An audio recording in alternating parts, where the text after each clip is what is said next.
Hi, I'm Hisham Abasi. My workspace has two packages, AR interface for custom messages and services, and AR test with 4 nodes and a launch file. AR interface has two messages and one service. Cubic Traj params has 6 float64 fields, P0, PF, V0, VF, T0, and TF. Cubic Traj coefficients carries the 4 coefficients A0 to A3 plus T0 and TF. The service compute Cubic Traj takes the parameters as inputs and returns them as the coefficients. AR test has 4 node scripts, a launch file that starts everything with one command, and a readme with my name and the build instructions. Each node is registered as an entry point in setup.py.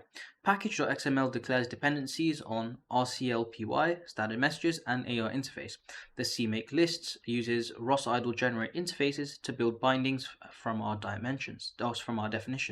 Here's the readme with my name and student ID. Node 1 has a 10-second timer. Each callback generates random positions and velocities between -10 and +10, sets T0 to 0 and TF to a random value between 4 and 8, and then publishes on the params topic. Node 2 subscribes to the params topic, calls the compute cubic traj service asynchronously, and when it gets a response, publishes the coefficients on the coefficients topic.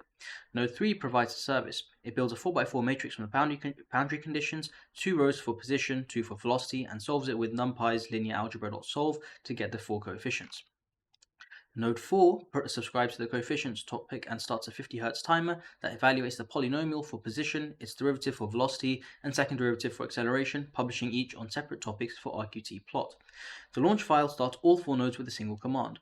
The overall flow is Node 1 publishes the parameters, Node 2 calls the services on Node 3, then publishes coefficients, and Node 4 plots the trajectories.